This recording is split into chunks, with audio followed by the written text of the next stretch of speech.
Halo, semua. Selamat datang kembali. Hari ini, saya ingin membagikan sebuah kisah yang mungkin akan membuat kita semua bercermin tentang arti pengorbanan seorang ayah. Sebuah kisah yang saya beri judul, Saldo Nol di Buku Tabungan Bapak, Rahasia Mobil Baru untuk Pahlawan Tanpa Tanda Jasa. Ini bukan sekadar cerita tentang kemewahan sebuah mobil, tapi tentang tetesan keringat yang disembunyikan di balik laci meja yang berdebu. Namun sebelum kita masuk ke dalam ceritanya, jika sahabat merasa konten-konten seperti ini memberikan nilai positif bagi hidup Anda, silakan tekan tombol subscribe, berikan like, dan tuliskan komentar terbaik Anda. Dan yang paling penting, jangan lupa tekan tombol loncengnya agar sahabat selalu mendapatkan notifikasi setiap kali channel ini mengupload kisah-kisah inspiratif terbaru. Sebelum kita mulai, saya berdoa untuk sahabat semua yang sedang menonton video ini. Semoga Anda selalu diberikan kesehatan yang sempurna, rezeki yang melimpah dan berkah, serta diberikan kesempatan untuk membahagiakan orang tua selagi mereka masih ada di sisi kita. Amin ya Rabbal Alamin. Mari kita mulai kisahnya. Sinar matahari sore yang mulai meredup menembus celah-celah ventilasi kayu di ruang kerja Bapak yang sempit, menciptakan garis-garis cahaya yang menari di atas tumpukan kertas koran lama. Aris berdiri terpaku di ambang pintu, menghirup aroma khas ruangan itu, campuran antara bau kertas tua, minyak kayu putih, dan sisa asap rokok kretek yang sudah lama mengendap. Ia melangkah pelan, nyaris tanpa suara, mendekati meja kayu jati yang permukaannya sudah mulai mengelupas di sana-sini. Di pojok meja, di bawah tumpukan kwitansi listrik dan air yang sudah menguning, terselip sebuah benda yang sejak dulu selalu memantik rasa penasaran dalam benaknya. Aris mengulurkan tangan yang sedikit gemetar, lalu dengan gerakan sangat hati-hati, ia menarik sebuah buku tabungan bank pemerintah dengan sampul plastik yang sudah mengeruh dan pecah di bagian pinggirnya. Ia mengusap debu tipis yang menempel di sana, merasakan tekstur kertas yang mulai rapuh di bawah jempolnya, seolah ia sedang menyentuh kepingan rahasia yang paling dijaga oleh ayahnya. Suara langkah kaki Bapak yang terseret-seret di lantai ubin terdengar mendekat, membuat jantung Aris berdegup lebih kencang dari biasanya. Ia segera menyembunyikan buku itu di balik punggungnya saat pintu kayu yang berderit itu terbuka perlahan.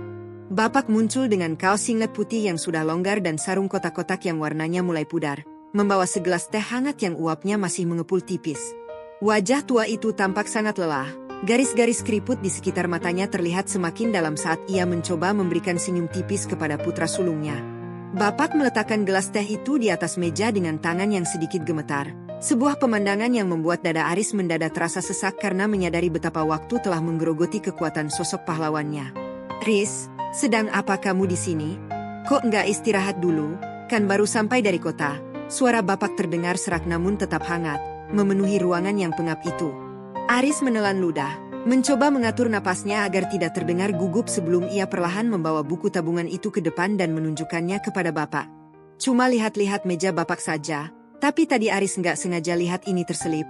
Bapak masih rajin menabungnya di buku ini?" Tanya Aris sambil menatap mata Bapak yang seketika berubah sorotnya, dari kelelahan menjadi sedikit waspada namun penuh kelembutan. Bapak terdiam sejenak, ia mengambil buku kusam itu dari tangan Aris, mengelusnya dengan gerakan melingkar yang lambat seolah itu adalah benda paling berharga di dunia ini.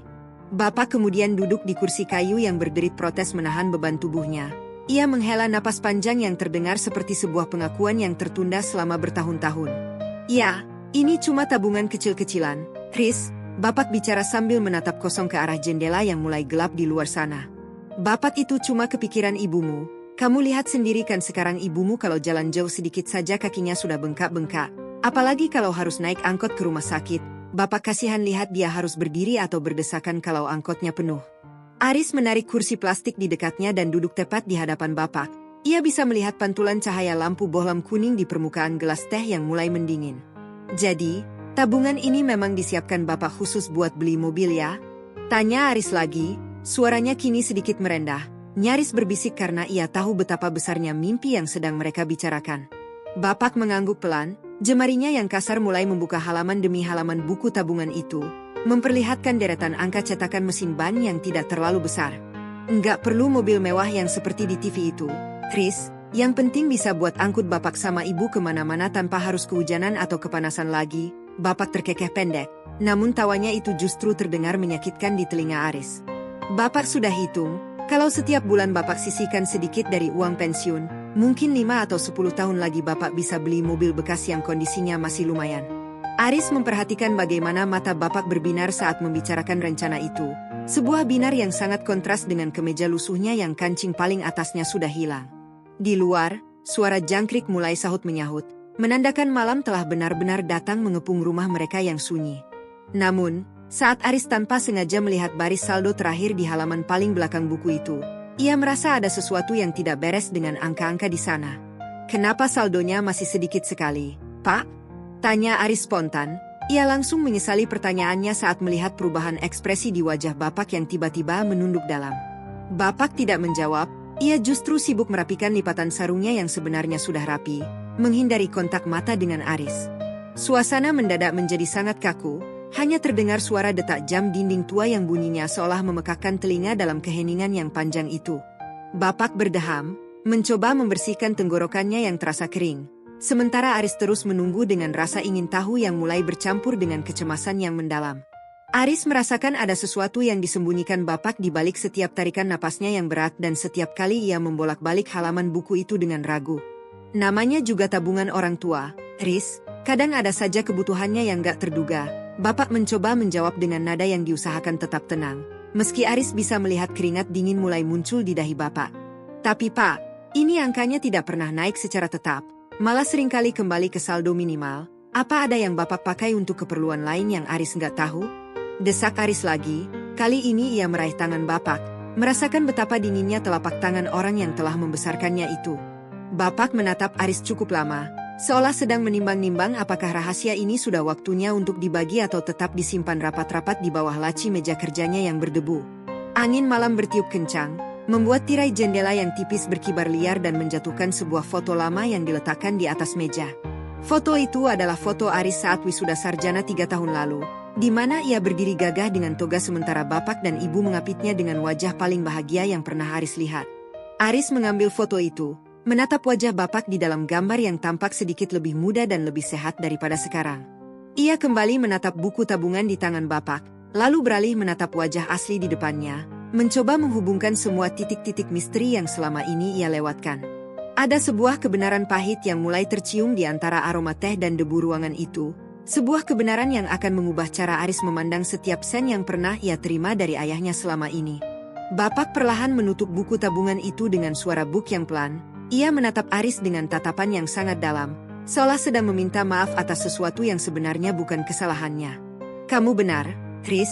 Saldo ini memang sulit sekali bertambah, dan mungkin Bapak memang harus jujur sama kamu sekarang tentang kemana perginya uang-uang itu setiap kali sudah terkumpul," bisik Bapak dengan suara yang hampir menghilang di telan kegelapan malam. Malam semakin larut, namun udara di dalam ruang kerja itu terasa semakin berat, seolah oksigen di sana perlahan-lahan habis digantikan oleh rahasia yang menyesakkan dada. Aris masih memegangi buku tabungan kusam itu, membolak-balik halamannya di bawah cahaya bohlam yang sesekali berkedip, menunjukkan tanda-tanda usianya yang sudah tua. Matanya tertuju pada baris-baris transaksi yang tercetak miring. Ada setoran 100.000, 50.000, bahkan terkadang hanya 30.000 rupiah yang disisihkan Bapak dengan susah payah dari uang pensiunannya. Namun, setiap kali saldo itu mulai merangkak naik menuju angka yang menjanjikan, sebuah tarikan tunai besar selalu muncul di baris berikutnya, menyapu bersih harapan yang baru saja tumbuh, menyisakan angka minimal yang menyedihkan. Aris mengusap keningnya yang mulai berkeringat. Ia merasa seperti sedang membaca catatan kegagalan yang berulang-ulang, sebuah siklus kemiskinan yang seolah sengaja dipelihara oleh takdir yang kejam. "Pak," Aris melihat di sini, bulan Juli tahun lalu saldo Bapak sudah sampai 5 juta rupiah. Itu sudah lumayan untuk uang muka mobil bekas. Suara Aris terdengar bergetar, ada nada tuntutan sekaligus rasa perih di sana. "Tapi lihat ini, Pak." Seminggu kemudian Bapak tarik 4,5 juta. "Kenapa? Apa ada penagih hutang yang datang? Atau Bapak kalah main judi?" tanya Aris dengan suara yang sedikit meninggi, sebuah tuduhan yang sebenarnya ia tahu sangat tidak mungkin dilakukan oleh sosok sesaleh Bapak. Bapak hanya terdiam, jemari tangannya yang kasar saling bertaut di atas pangkuan. Ia menunduk begitu dalam hingga dagunya hampir menyentuh dada, menghindari tatapan menyelidik dari putra sulungnya. Suasana menjadi sunyi senyap. Hanya terdengar suara detak jantung Aris yang memburu dan desah napas Bapak yang terdengar seperti gesekan amplas di atas kayu jati yang keras. "Bapak tidak pernah berjudi, Riz, kamu tahu itu," bisik Bapak akhirnya. Suaranya terdengar sangat tipis, nyaris hilang tertiup angin malam yang masuk melalui celah jendela. Aris meletakkan buku itu dengan kasar di atas meja, membuat gelas teh yang sudah dingin itu berdenting pelan. Ia merasa frustrasi karena ayahnya seolah lebih memilih menyimpan beban itu sendirian daripada membaginya. Lalu kemana uang itu pergi, Pak? Setiap kali Bapak punya simpanan, besoknya pasti ludes. Apa Bapak tidak sayang dengan impian Bapak sendiri? Apa Bapak tidak mau melihat ibu senang duduk di kursi mobil yang empuk? Cecar Aris lagi, ia berdiri dan mulai berjalan mondar-mandir di ruangan sempit itu. Bayangan tubuhnya memanjang di dinding, tampak seperti raksasa yang sedang menginterogasi mangsanya. Bapak menarik napas panjang, sebuah tarikan napas yang sangat berat seolah ia sedang mengangkat beban berkuintal-kuintal dari dalam paru-parunya. Ia kemudian mengangkat wajahnya yang tampak 10 tahun lebih tua dalam sekejap. Coba kamu ingat-ingat kembali, Juli tahun lalu itu waktu adikmu, si Tiara, butuh biaya tambahan untuk masuk bimbel kedokteran karena dia ingin sekali jadi dokter seperti maumu, kan? Tanya Bapak pelan, matanya menatap langsung ke dalam manik mata Aris dengan tatapan yang sangat jernih sekaligus menyakitkan. Aris tertegun, langkah kakinya mendadak berhenti di tengah ruangan. Ia mencoba memutar kembali memori di otaknya, mencoba mengingat detail-detail kecil yang selama ini ia anggap sebagai angin lalu. Ia teringat saat Tiara menangis karena takut tidak bisa ikut ujian masuk, dan tiba-tiba saja Bapak datang membawa amplop coklat berisi uang tunai sambil tersenyum lebar, mengatakan bahwa itu adalah uang bonus dari teman lamanya. Dan coba lihat lagi bulan Januari tahun sebelumnya, saat kamu menelepon Bapak sambil menangis karena laptopmu rusak total padahal skripsimu harus dikumpul minggu depan. Lanjut Bapak dengan nada yang semakin tenang namun setiap katanya terasa seperti 9 mata pisau yang menusuk jantung Aris. Bapak bilang waktu itu Bapak menang undian dari ban, kan? Aris bertanya dengan suara yang mulai mengecil, lututnya terasa lemas sehingga ia terpaksa harus berpegangan pada pinggiran meja kayu yang kasar itu. Bapak hanya tersenyum kecut, sebuah senyuman yang penuh dengan pengorbanan yang tak pernah dipamerkan. Ia menggeleng pelan sambil mengelus sampul plastik buku tabungan yang sudah pecah-pecah itu dengan penuh kasih sayang. Ban tidak pernah memberi undian pada orang yang saldonya cuma segini. Riz, Bapak terpaksa berbohong supaya kamu tidak merasa bersalah saat menerima uang itu. Dada Aris terasa sesak, seolah ada bongkahan es besar yang menyumbat saluran napasnya. Ia menatap deretan angka 0 di buku tabungan itu dengan perspektif yang kini sepenuhnya berubah total. Angka-angka 0 itu bukan lagi simbol kegagalan atau kemiskinan, melainkan simbol cinta seorang ayah yang rela mengosongkan dunianya sendiri demi mengisi masa depan anak-anaknya yang haus akan kesuksesan. Setiap tarikan tunai yang tertera di sana adalah biaya kuliahnya, biaya buku-buku mahalnya, hingga biaya perbaikan motornya saat ia kecelakaan dulu. Semuanya berasal dari mimpi Bapak yang dikubur hidup-hidup di dalam laci meja ini. Aris merasa menjadi orang yang paling egois di muka bumi ini. Ia menikmati kemudahan hidup di kota tanpa pernah bertanya dari mana lubang-lubang biaya itu ditutupi oleh seorang pensiunan yang bajunya saja sudah bolak-balik dijahit ulang oleh ibu. Kenapa Bapak nggak pernah bilang kalau itu uang tabungan mobil Bapak? Aris bertanya dengan suara yang sudah pecah. Air mata mulai menggenang di sudut matanya. Ia tidak sanggup lagi menahan rasa haru yang meluap-luap. Kalau Bapak bilang, kalian pasti akan menolak. Dan kalau kalian menolak, pendidikan kalian terganggu. Bagi Bapak, melihat kalian sukses itu lebih mewah daripada duduk di dalam mobil tercanggih sekalipun, jawab Bapak sambil bangkit berdiri. Ia menepuk bahu Aris dengan telapak tangannya yang keras dan berkapalan. Bapak kemudian berjalan keluar ruangan, meninggalkan Aris sendirian di tengah kegelapan yang semakin pekat, hanya ditemani oleh sebuah buku tabungan kusam yang kini terasa lebih berat daripada sebongkah emas murni. Aris duduk kembali di kursi Bapak, ia menyentuh permukaan meja yang dingin, berjanji dalam hati bahwa ia tidak akan membiarkan saldo itu tetap di angka 0 selamanya. Namun, saat Aris hendak menutup buku tabungan itu, ia melihat sebuah catatan kecil yang terselip di halaman paling belakang, sebuah catatan yang ditulis dengan tulisan tangan Bapak yang miring dan gemetar. Tulisan itu bukan berisi angka, melainkan sebuah daftar merek mobil bekas beserta harganya yang sudah dicoret-coret berkali-kali, menunjukkan betapa seringnya harapan itu harus direvisi karena kenyataan yang pahit. Aris membaca satu persatu merek mobil itu, dan di bawahnya ada sebuah kalimat pendek yang membuatnya benar-benar hancur malam itu juga. Kalimat itu ditulis dengan tinta hitam yang sudah mulai memudar, namun maknanya terasa sangat tajam hingga mampu merobek pertahanan terakhir di hati Aris. Cahaya lampu neon di ruang kerja itu berkedip sekali lagi sebelum benar-benar stabil, menerangi selembar kertas catatan kecil yang terselip di halaman paling belakang buku tabungan itu. Aris membacanya dengan napas tertahan, sebuah kalimat yang ditulis dengan tangan gemetar namun penuh ketegasan. Tunda beli mobil dulu, Aris butuh laptop buat skripsi, jangan sampai dia putus asa. Di bawahnya, Ada coretan lain bertanggal setahun kemudian. Tabungan mobil masuk ke biaya masuk SMA Tiara, anak perempuan jangan sampai kalah sekolahnya. Aris merasakan dadanya seperti dihantam godam besar. Setiap rupiah yang ditarik bapak bukan untuk keperluan mendesak yang mendadak, melainkan untuk setiap jengkal langkah kesuksesan yang kini Aris nikmati di kota besar. Ia segera berlutut di depan lemari kayu tua di pojok ruangan, mencari sesuatu yang selama ini terabaikan, hingga tangannya menyentuh tumpukan amplop coklat besar yang diikat karet gelang yang sudah getas. Dengan tangan yang gemetar hebat, Aris memutus karet itu dan membiarkan isi amplop berhamburan di atas lantai ubin yang dingin. Di sana, berceceran ratusan lembar kwitansi, struk transfer ban, dan potongan kertas kecil berisi rincian biaya yang sangat akurat. Aris memungut satu kwitansi dari sebuah toko komputer 5 tahun lalu, jumlahnya persis dengan saldo yang hilang dari buku tabungan bapak di bulan yang sama. Ya Allah, Pak!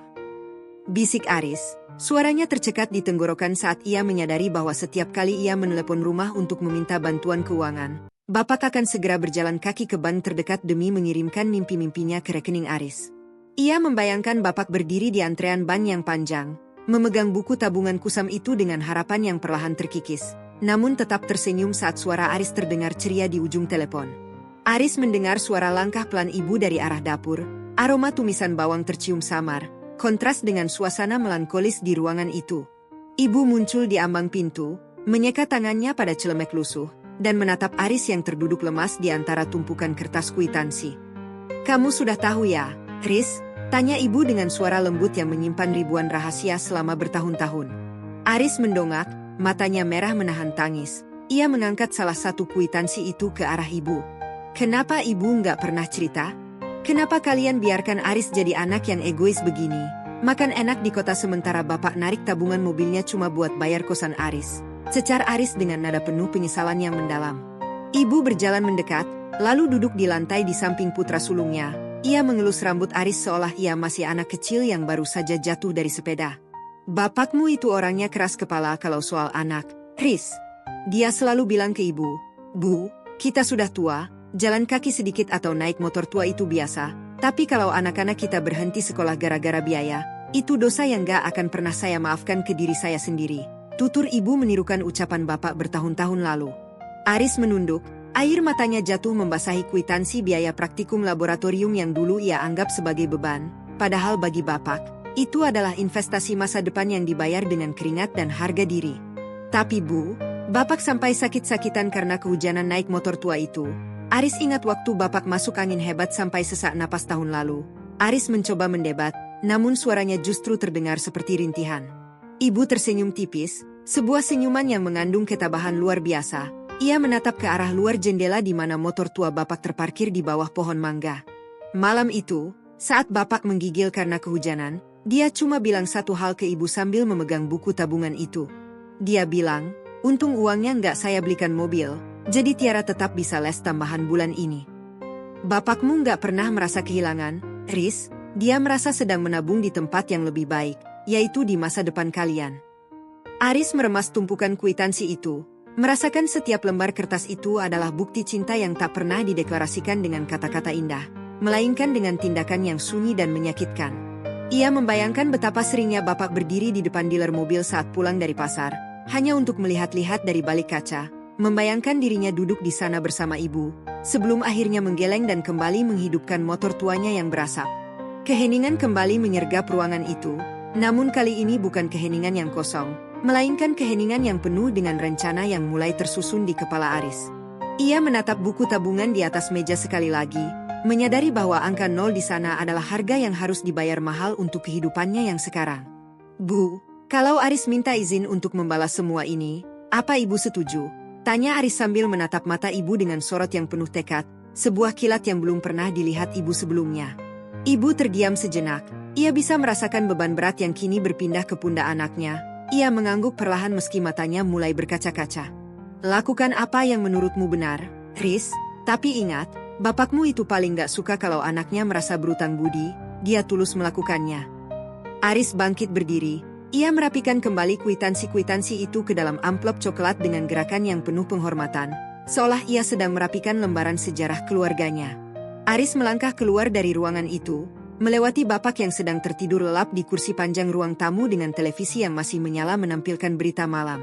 Ia memperhatikan wajah bapak yang tenang dalam tidurnya, bibir yang sedikit terbuka, dan tangan yang diletakkan di atas perut yang kembang kempis secara teratur. Aris berjanji dalam hati bahwa ia akan mengembalikan setiap tetes keringat dan setiap sen yang ditarik bapak dengan bunga yang berkali-kali lipat lebih indah. Namun, saat ia hendak masuk ke kamarnya, ponsel Aris bergetar. Sebuah pesan singkat dari adiknya, Tiara, muncul di layar, berisi sesuatu yang membuat jantung Aris hampir berhenti berdetak malam itu. Layar ponsel Aris berkedip di tengah kegelapan selasar rumah, menampilkan pesan singkat dari Tiara yang membuat jemarinya mendadak kaku. Mas Aris, bapak baru saja pingsan di depan kamar mandi, sekarang lagi diperiksa bidan desa di kamar, tolong jangan panik tapi cepat ke sini. Aris hampir menjatuhkan ponselnya, jantungnya berdegup kencang menghantam tulang rusuk. Ia segera berlari menuju kamar orang tuanya dengan napas yang memburu. Di sana, di atas tempat tidur besi yang catnya sudah mengelupas, bapak terbaring pucat dengan mata terpejam rapat, sementara Bu Bidan sedang merapikan tensimeter dan memberikan instruksi pelan kepada ibu yang matanya sudah sembab. Aris mendekat, berlutut di samping ranjang, dan menggenggam tangan bapak yang terasa sedingin es. Sebuah kontras yang menyakitkan dari tangan hangat yang dulu selalu menggandengnya ke sekolah. Bapak cuma kecapean, Mas, tensinya drop sekali, sepertinya beliau kurang istirahat dan telat makan. Bisik Bu Bidan sambil menepuk bahu Aris dengan lembut sebelum berpamitan keluar ruangan. Aris menatap wajah bapak yang tampak begitu rapuh di bawah temaram lampu kamar. Ia melihat jaket kulit tua bapak tersampir di kursi. Jaket yang permukaannya sudah retak-retak dan warnanya memudar karena terlalu sering terpapar terik matahari dan guyuran hujan. Ia menyadari bahwa selama ini ia terlalu sibuk dengan dunianya sendiri di kota, mengejar karir dan angka-angka di layar komputer. Sementara di sini, seorang lelaki tua sedang perlahan-lahan menghabiskan sisa tenaganya demi menjaga agar dapur tetap mengepul dan anak-anaknya tetap merasa aman. Ibu duduk di sisi lain ranjang, mengusap dahi bapak dengan sapu tangan basah.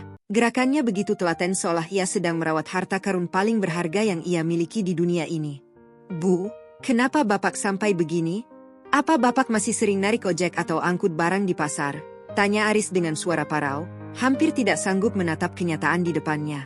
Ibu menghela napas panjang, sebuah desahan yang syarat akan beban yang dipendam sendirian selama berbulan-bulan tanpa keluh kesah.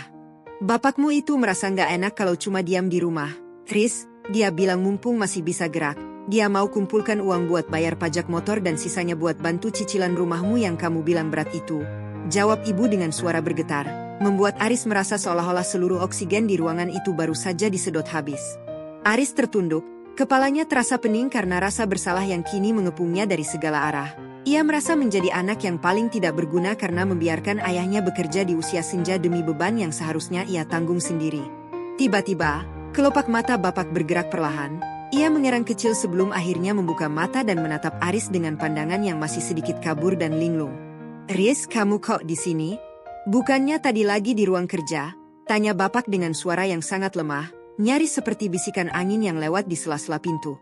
Aris tidak menjawab, ia justru mencium punggung tangan bapak berulang kali.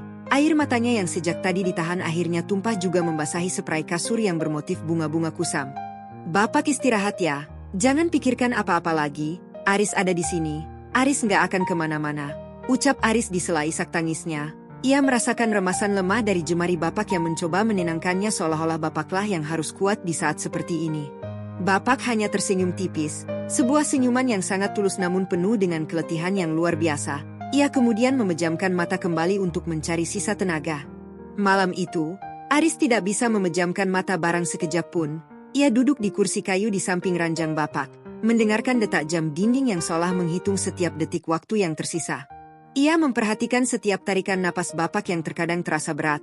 Ia melihat betapa kurusnya tubuh itu sekarang, jauh berbeda dengan sosok tegap yang dulu sering menggendongnya di pundak. Aris teringat 10 tahun lalu, saat ia meminta dibelikan sepatu bola bermerek yang harganya mahal, dan bapak hanya diam namun besoknya sepatu itu sudah ada di depan pintu rumah. Sekarang ia tahu, sepatu itu dibeli dengan cara bapak tidak makan siang selama sebulan penuh. Sebuah rahasia kecil yang terkubur bersama ribuan pengorbanan lainnya yang tak pernah terucap oleh lisan ayahnya. Keheningan malam itu dipecahkan oleh suara hujan yang tiba-tiba turun dengan sangat deras. Suara air yang menghantam atap seng rumah mereka menimbulkan kebisingan yang mencekam di telinga Aris. Ia menatap keluar jendela, melihat motor tua bapak yang terparkir di bawah pohon mangga mulai basah kuyup. Motor yang selama ini menjadi saksi bisu perjuangan Bapak menembus badai demi rupiah demi rupiah. Aris mengepalkan tangannya kuat-kuat, sebuah janji baru mulai membeku di dalam hatinya. Sebuah tekad yang lebih keras daripada baja manapun yang pernah ia temui. Ia tidak akan membiarkan ayahnya menyentuh stang motor itu lagi saat hujan badai. Ia tidak akan membiarkan jaket kulit yang mengelupas itu menempel di kulit Bapak yang sudah rentan dimakan usia. Pak, maafkan Aris yang baru sadar sekarang. Maafkan Aris yang terlalu buta untuk melihat semua luka yang Bapak sembunyikan. Bisik Aris di dekat telinga Bapak. Meskipun ia tahu ayahnya sudah kembali terlelap dalam tidurnya yang dalam. Ia kemudian merogoh saku celananya, mengambil ponselnya dan membuka aplikasi perbankan, melihat saldo tabungannya yang sudah ia kumpulkan dengan susah payah selama 3 tahun terakhir. Angka di sana memang besar, cukup untuk membeli sebuah mobil keluarga yang layak. Namun bagi Aris, angka itu tidak ada artinya jika dibandingkan dengan satu malam saja Bapak bisa tidur dengan tenang tanpa memikirkan utang atau biaya hidup anak-anaknya. Ia menekan beberapa tombol di ponselnya, melakukan sebuah transaksi besar yang akan mengubah jalan hidup keluarganya mulai esok pagi. Saat fajar mulai menyingsing di ufuk timur dan suara kokok ayam mulai bersahutan, Aris masih terjaga dengan mata yang merah namun penuh dengan api semangat yang menyala. Ia melihat Bapak mulai menggeliat, mencoba untuk bangun dari tempat tidurnya meskipun tubuhnya masih terlihat sangat lemas dan tidak bertenaga. Mau kemana, Pak? Masih pagi sekali, istirahat dulu, cegah Aris sambil membantu Bapak duduk bersandar pada bantal yang ditumpuk tinggi di kepala ranjang. Bapak menatap Aris dengan tatapan heran. Ia mencoba meraih kacamata tuanya yang diletakkan di atas meja kecil di samping tempat tidur dengan gerakan yang masih agak goyah. Bapak harus ke pasar, Riz. Tadi malam ada janji sama orang buat antar dagangan. Nggak enak kalau dibatalkan begitu saja, jawab Bapak sambil mencoba menurunkan kakinya ke lantai. Namun Aris segera menahan bahu ayahnya dengan lembut namun tegas. Aris kemudian mengeluarkan sebuah benda dari balik saku jaketnya. Sebuah benda yang membuat mata Bapak seketika membelalak lebar dan napasnya seolah terhenti untuk beberapa detik yang sangat lama. Sinar fajar menyusup malu-malu melalui celah ventilasi, menerangi ujung jari Aris yang menyodorkan sebuah kunci cadangan dengan gantungan kulit bertuliskan logo sebuah dealer mobil ternama. Bapak terpaku, jemarinya yang masih gemetar karena sisa lemas semalam menyentuh logam dingin itu dengan gerakan yang sangat lambat, seolah takut benda itu akan menguap jika ia menekannya terlalu keras. Mulut Bapak sedikit terbuka, namun tidak ada kata-kata yang keluar, hanya deru napas yang terdengar tidak teratur di tengah keheningan kamar yang mulai hangat. Ibu yang baru saja masuk membawa segelas air putih hangat pun terhenti di ambang pintu. Matanya membelalak menatap benda yang berkilau di tangan suaminya. Aris menghela napas panjang, mencoba menahan gejolak di dadanya yang terasa ingin meledak karena haru melihat reaksi orang paling tangguh yang pernah ia kenal itu. Apa ini, Riz?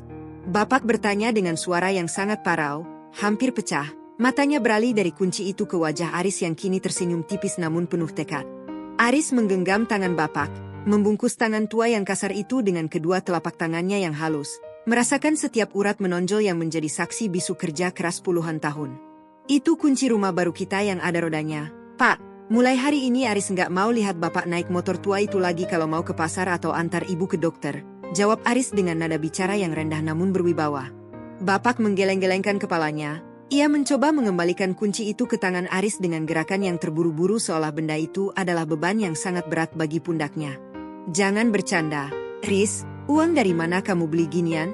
Tabunganmu itu buat kamu nikah nanti, buat masa depanmu di kota. Bapak nggak mau jadi beban buat kamu. Bapak masih kuat naik motor kok. Tolak Bapak dengan nada bicara yang mulai meninggi karena rasa sungkan yang luar biasa. Aris tidak melepaskan genggamannya.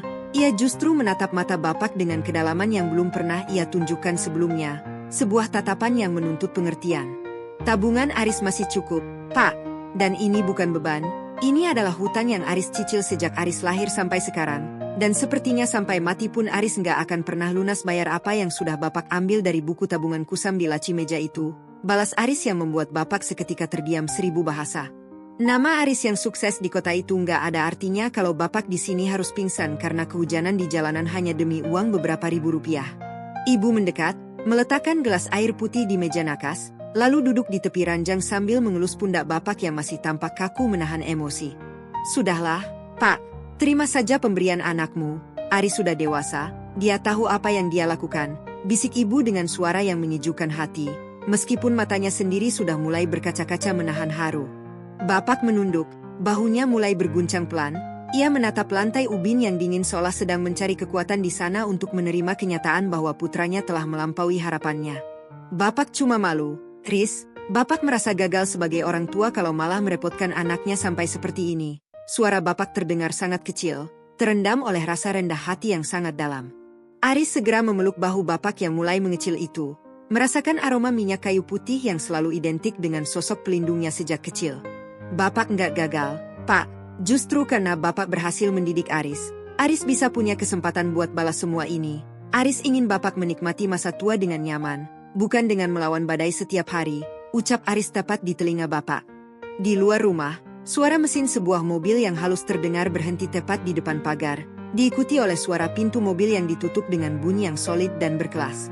Aris melepaskan pelukannya, ia membantu Bapak berdiri dari tempat tidur.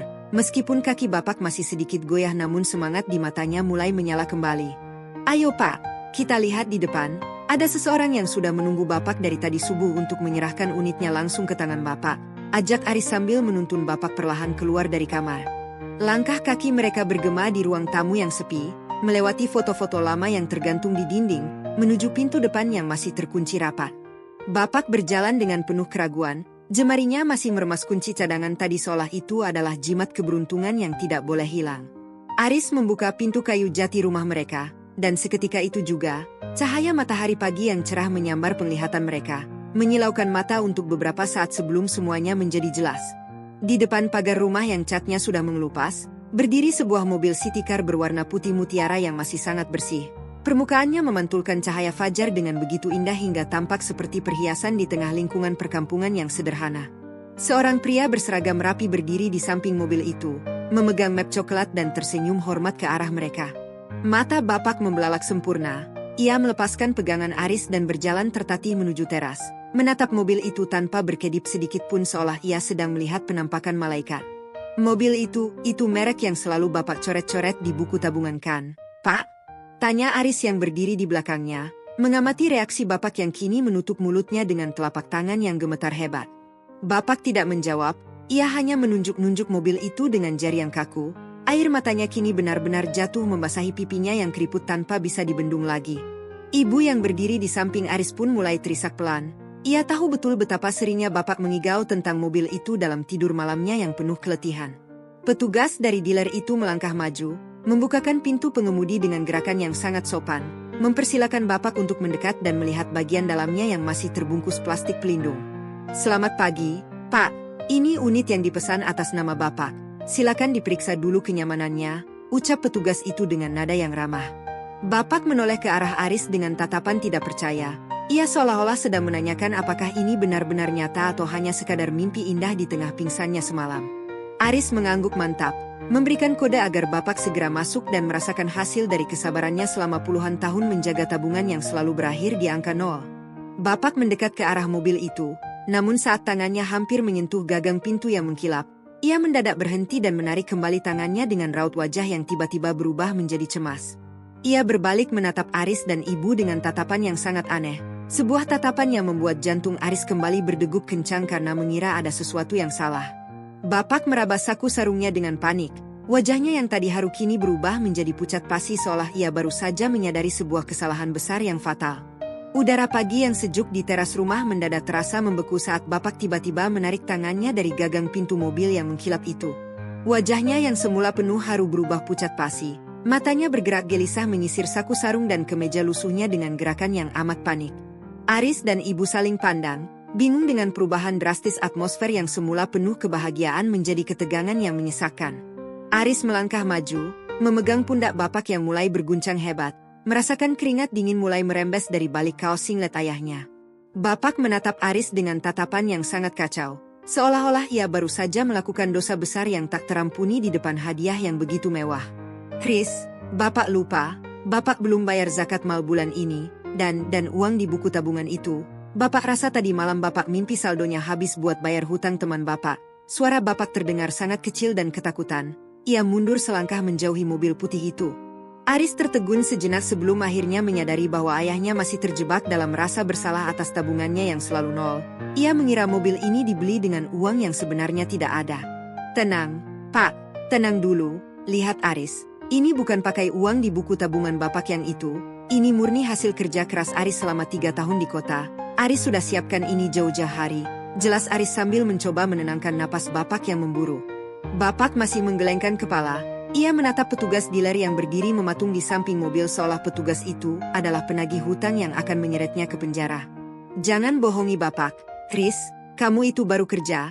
Cicilan rumahmu saja masih panjang. Jangan sampai kamu susah hanya demi membelikan barang mewah begini buat orang tua yang sudah bau tanah. Tolak Bapak dengan nada yang mulai meninggi, sebuah bentuk proteksi diri agar anaknya tidak jatuh miskin demi dirinya. Ibu mendekat, menggenggam tangan Bapak yang dingin, mencoba memberikan kekuatan melalui sentuhan lembutnya yang sudah menemani Bapak selama puluhan tahun. Pak, Aris itu anak kita, dia jujur, dia mau berbakti, jangan buat niat baiknya jadi terasa seperti beban. Terima saja sebagai doa yang dikabulkan Tuhan, bisik ibu dengan mata yang kembali berkaca-kaca. Bapak terdiam. Ia menatap mobil itu lagi, lalu menatap Aris, seolah sedang mencari kejujuran di dalam manik mata putranya yang kini tampak begitu dewasa dan tangguh. Petugas dealer yang sejak tadi menyaksikan drama keluarga itu akhirnya angkat bicara. Ia membuka sebuah map coklat dan memperlihatkan selembar kwitansi pelunasan yang sudah ditandatangani. Benar, Pak, Mas Aris sudah melunasi semuanya bulan lalu.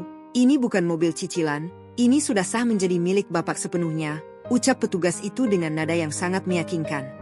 Bapak menerima kertas itu dengan tangan gemetar. Ia membaca setiap huruf yang tertera di sana, terutama bagian nama pemilik yang tertulis jelas dengan nama lengkapnya sendiri. Seketika, ketegangan di wajah Bapak mencair. Ia jatuh terduduk di kursi teras, menutupi wajahnya dengan kedua telapak tangan yang kasar, dan menangis terseduh-seduh seperti anak kecil yang baru saja menemukan barangnya yang hilang. Maafkan Bapak, Riz, Bapak cuma takut kamu susah. Bapak nggak pernah bayangkan seumur hidup Bapak bisa pegang surat mobil atas nama Bapak sendiri, ucap Bapak di sela isak tangisnya yang memilukan hati siapapun yang mendengar. Aris berlutut di depan Bapak, membiarkan kepalanya bersandar di lutut ayahnya, merasakan tetesan air mata Bapak jatuh mengenai rambutnya, sebuah baptisan haru yang sangat suci. Sudahlah, Pak, hari ini kita nggak usah bahas uang lagi, hari ini hari bahagia Bapak. Ayo kita coba jalan-jalan. Aris yang jadi sopirnya, ajak Aris sambil membantu Bapak berdiri kembali.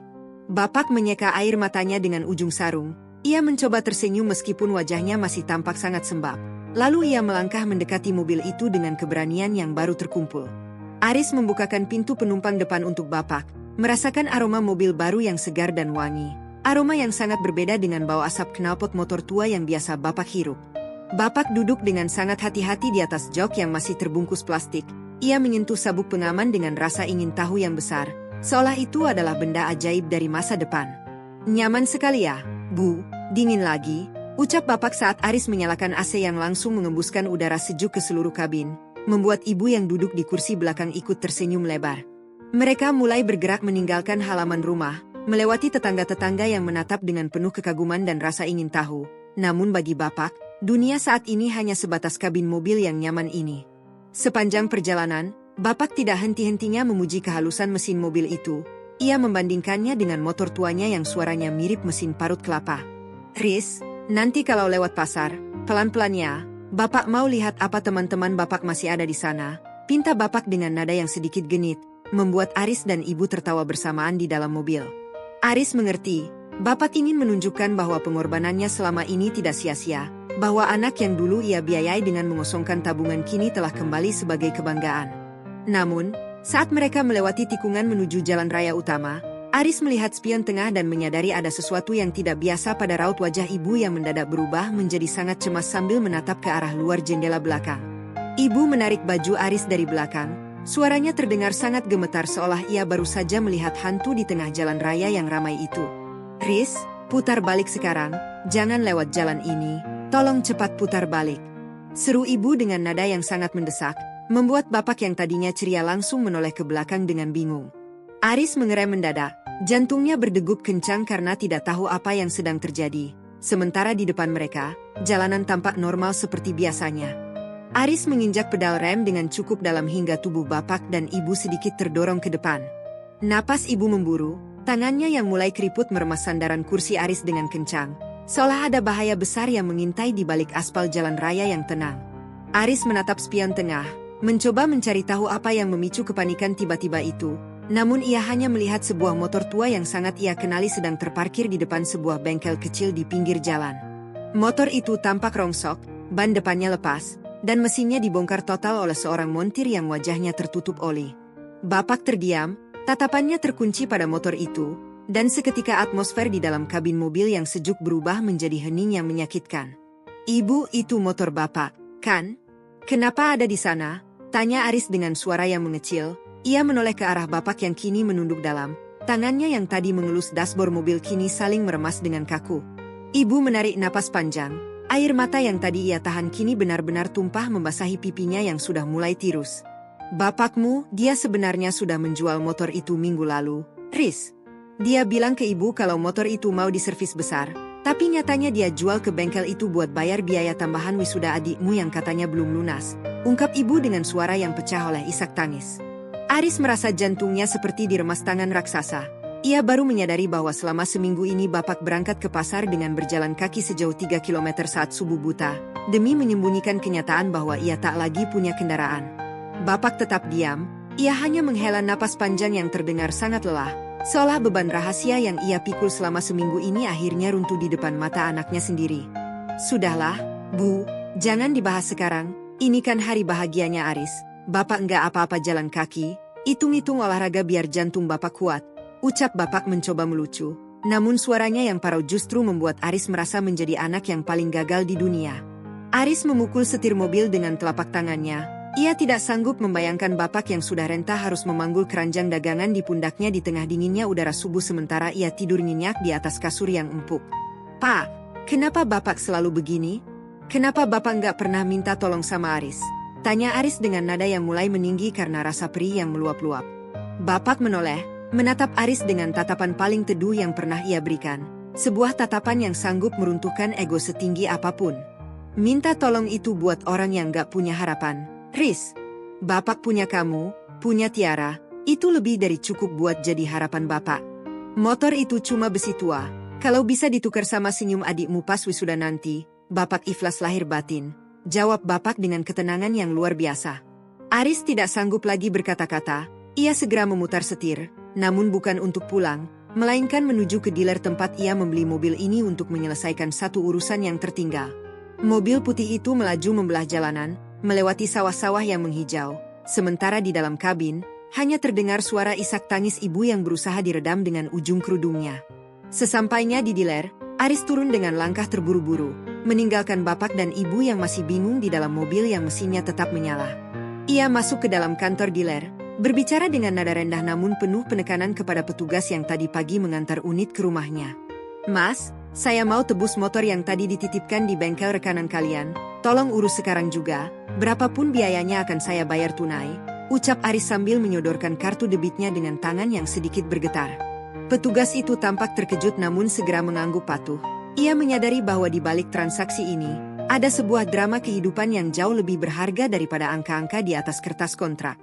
Aris kembali ke mobil, ia melihat Bapak sedang menyentuh kain jok mobil itu dengan penuh sayang, seolah sedang menghitung setiap detik kenyamanan yang akhirnya bisa ia rasakan. "Kita kemana lagi, Riz? Bapak malu kalau kelamaan di sini, lihat tuh satpamnya liatin kita terus," bisik Bapak saat Aris masuk kembali ke kursi pengemudi. Aris tersenyum tipis, ia mengusap sisa air mata di sudut matanya dan mulai menjalankan mobil itu menuju ke arah rumah kembali, namun kali ini dengan kecepatan yang lebih lambat. Ia ingin Bapak menikmati setiap hembusan AC, setiap suara musik yang keluar dari speaker mobil, dan setiap kelembutan kursi yang menyangga punggung tuanya yang selama ini hanya terbiasa dengan jok motor yang keras dan robek. Saat mereka hampir sampai di depan rumah, Aris melihat sebuah mobil bak terbuka sedang menurunkan sesuatu di depan pagar mereka, sesuatu yang ditutupi oleh terpal berwarna biru. Bapak menyipitkan mata, mencoba mengenali benda besar itu sementara ibu mulai menggenggam tangan Aris dengan erat, seolah ia sudah bisa menebak apa yang sedang terjadi. Aris menghentikan mobil tepat di belakang mobil bak tersebut, ia mematikan mesin dan menatap Bapak yang kini tampak sangat bingung sekaligus penasaran. "Itu apa lagi, Riz? Jangan bilang kamu beli barang aneh-aneh lagi, uangmu bisa habis nanti," tegur Bapak dengan nada cemas yang sangat khas sebagai seorang kepala keluarga yang selalu berhemat. Aris tidak menjawab, ia hanya membukakan pintu untuk Bapak dan menuntunnya keluar dari mobil, menuju ke arah benda yang ditutupi terpal itu. Para pekerja di sana segera menarik terpal itu dengan sekali sentakan, dan di sana berdiri sebuah motor metik keluaran terbaru yang warnanya persis dengan motor tua Bapak yang tadi ada di bengkel. Bapak terpaku, mulutnya bergetar hebat saat melihat ada sebuah amplop putih yang ditempelkan di bagian lampu depan motor tersebut. "Buka saja, Pak, itu surat dari investor Bapak yang selama ini Bapak biayai," ucap Aris sambil memberikan isyarat agar Bapak mengambil amplop itu. Bapak mengambil amplop itu dengan tangan yang kaku. Ia membukanya perlahan dan membaca baris kalimat yang tertulis di dalamnya dengan suara yang nyaris tak terdengar. Namun, baru saja membaca baris kedua, Bapak mendadak terduduk lemas di tanah, membuat Aris dan Ibu panik bukan main dan segera memegangi tubuhnya yang limbung. Debu jalanan yang terbang tertiup angin sore seolah membeku saat Bapak memegang selembar surat dari dalam amplop putih itu. Aris dan Ibu segera memapah tubuh Bapak yang lemas ke kursi bambu di teras, tempat di mana biasanya Bapak duduk melamun menatap jalanan sambil memegang gelas kopi yang sudah dingin. Tangan Bapak gemetar hebat, kertas itu berbunyi gemerisik di antara jemarinya yang kapalan, seolah beban emosi di dalamnya terlalu berat untuk ditanggung oleh selembar kertas tipis. Aris berlutut di lantai semen yang retak-retak, mensejajarkan pandangannya dengan mata Bapak yang kini berair, sementara di latar belakang, mobil putih baru dan motor metik itu berkilau tertimpa cahaya matahari senja yang jingga kemerahan. "Buka dan baca pelan-pelan, Pak. Aris mau Bapak tahu semua yang Aris rasakan selama ini," bisik Aris dengan suara yang bergetar menahan tangis yang sudah di ujung mata. Bapak berdeham, mencoba mengumpulkan sisa kekuatannya, lalu mulai membaca baris demi baris tulisan tangan Aris yang rapi namun penuh dengan tekanan emosi di setiap tarikan tintanya. "Pak, ini bukan hadiah, ini adalah pengembalian investasi yang paling terlambat di dunia.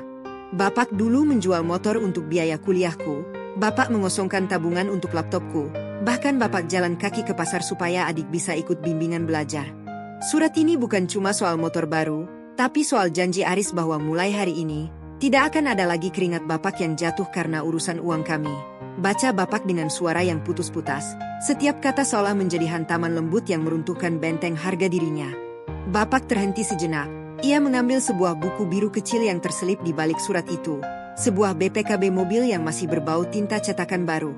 Saat jempolnya mengusap kolom nama pemilik, tangis Bapak pecah secara hantam, suara isakannya terdengar begitu dalam dan memilukan, memenuhi keheningan teras rumah yang biasanya sunyi.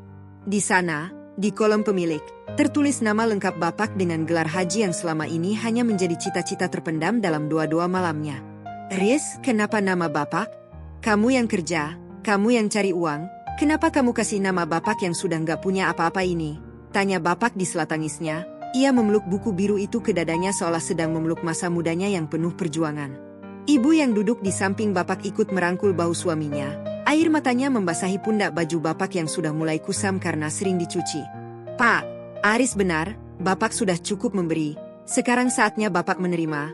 Jangan tanya kenapa, karena kasih sayang anak itu tidak butuh alasan," ucap ibu dengan nada yang menenangkan, meskipun suaranya sendiri terdengar parau karena haru yang luar biasa.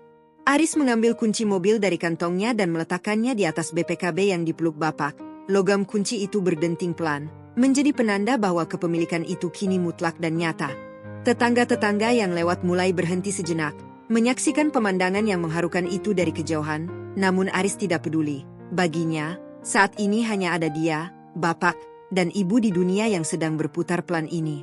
Aris ingatkan, "Pak, dulu Bapak pernah bilang kalau Bapak ingin sekali antar Ibu pengajian pakai mobil supaya Ibu nggak kepanasan dan kerudungnya nggak berantakan kena angin motor," tanya Aris sambil tersenyum melalui air matanya, mencoba mengingatkan Bapak pada mimpi sederhana yang pernah terucap belasan tahun lalu.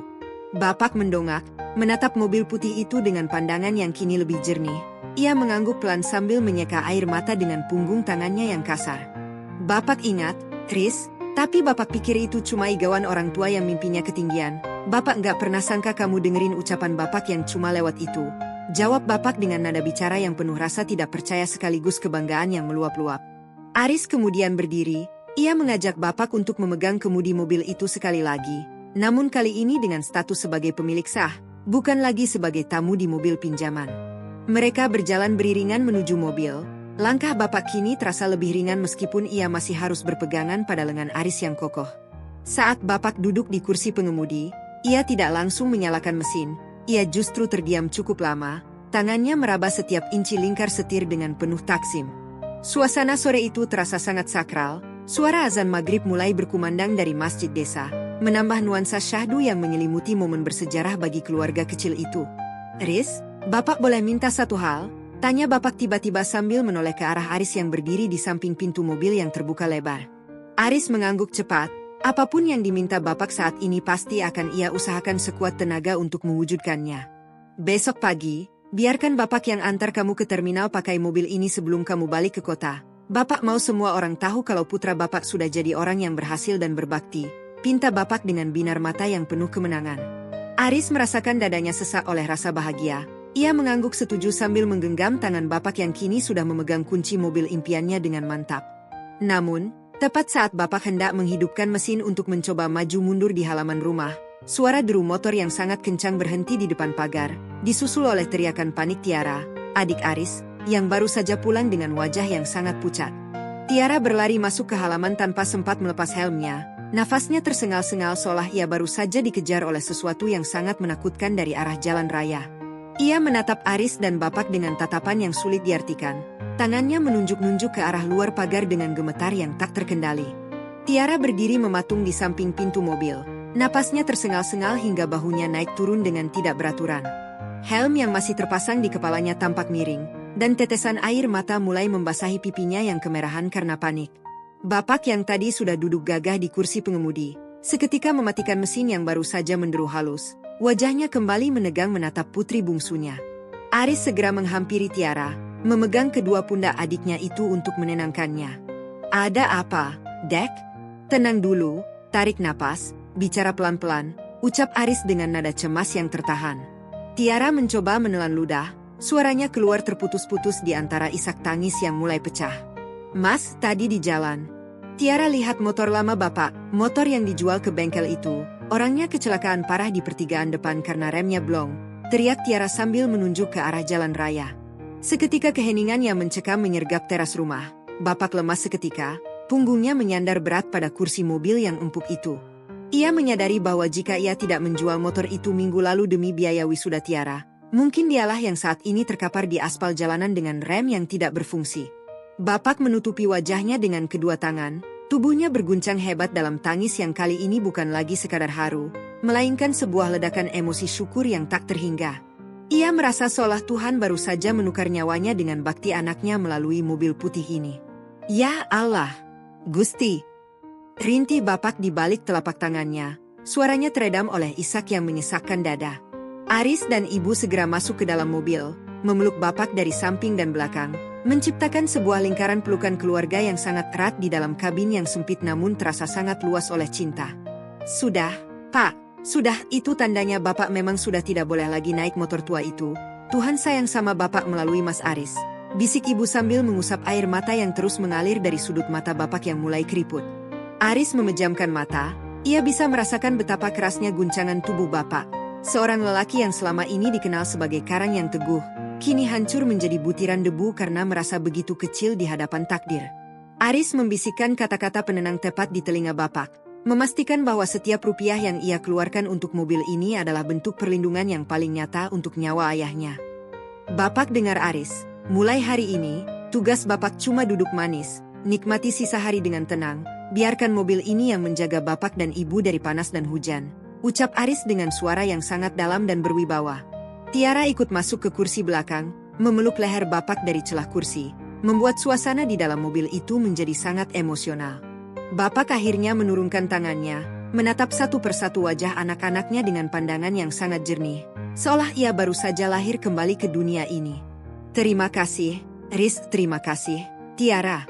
Bapak nggak tahu harus bilang apa lagi. Bapak merasa jadi orang paling kaya di dunia ini bukan karena mobil ini, tapi karena punya kalian, ucap Bapak dengan suara yang bergetar namun penuh dengan kelegaan. Ia kemudian membelai dashboard mobil itu dengan penuh rasa taksim, menyadari bahwa setiap inci dari kendaraan ini adalah hasil dari air mata dan keringat anaknya yang kini telah tumbuh menjadi pohon pelindung bagi keluarganya sendiri. Matahari benar-benar telah tenggelam di ufuk barat, menyisakan gembur jingga yang mulai memudar menjadi ungu kehitaman. Namun lampu-lampu di dalam mobil itu memberikan cahaya kuning yang hangat bagi mereka. Di luar, orang-orang mulai berjalan menuju masjid untuk salat Isya. Sementara keluarga itu masih terdiam di dalam mobil, menikmati momen kedekatan yang sudah lama hilang karena kesibukan masing-masing. Aris menyadari bahwa kebahagiaan sejati bukanlah saat ia menerima bonus besar di kantor, melainkan saat ia bisa memberikan rasa aman yang paling hakiki kepada orang tuanya. Ia melihat Bapak mulai mencoba menggerakkan tuas transmisi dengan hati-hati. Sebuah binar semangat hidup kembali terpancar dari wajah tua yang tadinya layu itu. Besok pagi, kita semua ikut antar Mas Aris ke terminal ya, Pak. Pakai mobil baru ini, biar Mas Aris berangkat dengan tenang karena tahu Bapak sudah nyaman di rumah. Usul Tiara sambil menghapus sisa air matanya dengan tisu. Bapak mengangguk mantap, ia menyeka pipinya dengan ujung sarung dan mencoba tersenyum meskipun sisa-sisa tangis masih terlihat jelas di matanya. Iya, kita antar kakakmu, dan setelah itu, Bapak mau ajak ibu kalian keliling kota, mampir ke toko kain untuk beli baju baru buat ibu, pakai uang sisa pensiun yang bulan ini nggak jadi Bapak tarik buat beli bensin motor. Canda Bapak yang disambut tawa haru oleh Aris, ibu, dan Tiara secara bersamaan. Namun, di tengah tawa kecil itu, Aris teringat sesuatu yang sangat penting. Ia merogoh saku jaketnya dan mengeluarkan sebuah amplop kecil lainnya yang sejak tadi ia simpan rapat-rapat. Amplop ini berbeda dengan yang berisi BPKB tadi, warnanya sedikit kemasan dan terlihat sangat formal. Aris menyerahkannya kepada Bapak dengan ekspresi wajah yang mendadak berubah menjadi sangat serius, membuat tawa di dalam mobil itu kembali mereda karena rasa penasaran yang memuncak. Bapak menerima amplop itu dengan dahi yang berkerut. Ia menatap Aris seolah bertanya-tanya kejutan apalagi yang akan diberikan oleh putra sulungnya ini di malam yang sudah sangat menguras emosi mereka. Tangan Bapak yang masih sedikit gemetar merobek pinggiran amplop keemasan itu dengan sangat hati-hati, seolah di dalamnya terdapat lembaran sayap malaikat yang mudah hancur. Aris menahan napas, matanya terkunci pada reaksi wajah Bapak, sementara ibu sudah memegangi dadanya dengan raut wajah yang campur aduk antara cemas dan harapan yang membumbung tinggi. Begitu lipatan kertas di dalamnya terbuka, Bapak tertegun. Matanya menyisir baris demi baris tulisan komputer yang rapi dengan logo Biro Perjalanan Ibadah yang sangat ternama. Bukan angka cicilan atau tagihan pajak yang tertera di sana, melainkan 2 lembar tiket keberangkatan dan bukti pelunasan paket umroh untuk 2 orang yang dijadwalkan bulan depan. Riz, ini beneran, bisik Bapak dengan suara yang nyaris hilang. Air matanya kembali merebak, kali ini jatuh membasahi kertas konfirmasi keberangkatan itu. Ibu menutup mulutnya dengan kedua tangan. Tangisnya pecah seketika saat menyadari bahwa mobil putih ini hanyalah awal dari kejutan besar yang disiapkan anak sulungnya. Pak, kita berangkat, kita beneran ke rumah Allah. Isak ibu sambil merangkul lengan Bapak dengan sangat erat. Kepalanya bersandar di pundak suaminya yang kini terasa begitu kokoh kembali. Aris tersenyum lebar melalui kabut air mata di pelupuk matanya. Ia meraih tangan Bapak dan menciumnya lama, merasakan kehangatan yang menjalar ke seluruh relung hatinya. Ini tabungan Aris yang paling rahasia, Pak. Mobil ini untuk Bapak antar ibu kemana-mana di dunia, tapi tiket ini untuk bekal Bapak dan ibu mencari ketenangan di akhirat nanti. Ucap Aris dengan suara yang mantap, seolah seluruh beban hidup yang ia pikul selama bekerja di kota menguap begitu saja melihat kebahagiaan ini.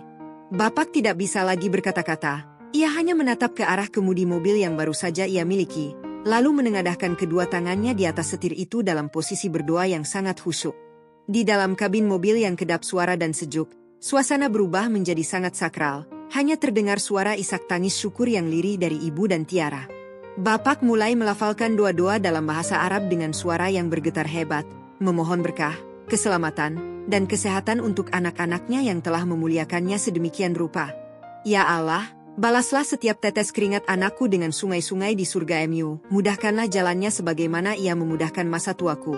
Ucap Bapak di penghujung doanya. Sebuah doa yang membuat dada Aris terasa bergetar hebat karena haru yang tak tertahankan. Tiara yang duduk di belakang menyandarkan kepalanya di bahu Aris. Ia merasa sangat bangga sekaligus termotivasi untuk segera menyelesaikan kuliahnya dan ikut membahagiakan orang tua mereka. Malam semakin larut, lampu-lampu jalan di depan rumah mereka mulai menyala satu persatu, memberikan pantulan cahaya di kaca depan mobil yang masih bersih tanpa noda. Bapak perlahan menurunkan tangannya, ia menatap Aris dengan pandangan yang sangat dalam. Sebuah pandangan yang memberikan restu paling tulus yang pernah Aris terima seumur hidupnya. Terima kasih, anakku. Malam ini, Bapak merasa bukan hanya punya mobil baru, tapi Bapak merasa punya dunia dan seisinya karena memiliki anak sepertimu. Tutur Bapak sambil mengusap kepala Aris dengan kasih sayang yang meluap. Aris kemudian membantu Bapak menyalakan lampu kabin yang terang, menerangi wajah-wajah bahagia yang ada di dalam mobil itu. Ia melihat Bapak mulai meraba tombol-tombol di dashboard dengan lebih percaya diri. mencoba memahami setiap fitur canggih yang ada di sana dengan bimbingan pelan dari Aris. Besok subuh, Bapak yang nyetir ke masjid ya. Biar semua orang tahu kalau dua Bapak di atas motor tua selama ini sudah dijawab lewat tangan kamu. Pinta Bapak dengan semangat yang kembali membara di matanya. Aris mengangguk pasti. Ia tahu bahwa besok pagi akan menjadi fajar yang paling indah dalam sejarah keluarga mereka, di mana motor tua yang berasap akan digantikan oleh mobil putih yang membawa keberkahan. Mereka akhirnya keluar dari mobil satu persatu, namun Bapak adalah yang terakhir turun. Ia sempat mencium lingkar setir itu sekali lagi dan membisikkan kata syukur yang tak putus-putus. Di teras rumah, di bawah temaram lampu bohlam kuning, mereka berdiri melingkar, saling berpelukan erat di tengah sunyinya malam perkampungan. Angin malam bertiup lembut, membawa aroma tanah basah sisa hujan sore tadi, seolah alam pun ikut merestui kebahagiaan yang sedang bertahta di rumah sederhana itu. Aris menatap langit yang kini penuh dengan bintang-bintang, merasa bahwa perjalanannya di kota yang penuh dengan tekanan selama ini terbayar lunas hanya dalam satu malam yang penuh air mata bahagia ini. Saat mereka melangkah masuk ke dalam rumah untuk beristirahat, Bapak sempat menoleh ke arah mobil yang terparkir gagah di halaman. Ia tersenyum tipis sambil memegang kunci di tangan kanannya dan tiket umroh di tangan kirinya. Tidur yang nyenyak, Riz. Besok kita punya perjalanan panjang untuk memulai hidup yang baru, ucap Bapak sebelum menutup pintu depan rumah dengan perlahan. Aris masuk ke kamarnya, merebahkan tubuhnya yang lelah namun hatinya terasa sangat ringan, seolah ia baru saja melepaskan ransel berat yang selama ini ia bawa di pundaknya. Ia memejamkan mata dengan senyum yang masih tersisa, membayangkan wajah Bapak dan Ibu saat berdiri di depan Ka'bah bulan depan, sebuah pemandangan yang akan menjadi memori terindah dalam hidupnya. Namun, tepat saat Aris hampir terlelap, ia mendengar suara mesin mobil yang menyala sangat halus di luar sana, diikuti oleh sorot lampu yang menembus celah gorden kamarnya. Aris tersentak kaget dan segera menyibak gorden untuk melihat apa yang sedang terjadi di halaman rumahnya di tengah malam buta seperti ini. Di sana, di balik kemudi mobil putih itu, Bapak sedang duduk tegak dengan lampu kabin menyala. Ia tampak sedang memegang sebuah benda kecil yang selama ini selalu ia simpan di dalam dompetnya yang tua dan robek. Benda apa yang sedang ditangisi Bapak sendirian di dalam mobil baru itu di tengah malam yang sunyi? Sahabat, dari kisah Aris dan Bapak tadi, kita belajar bahwa orang tua tidak pernah benar-benar memiliki tabungan untuk diri mereka sendiri. Tabungan mereka adalah masa depan kita, dan kebahagiaan kita adalah bunga dari setiap pengorbanan yang mereka tanam.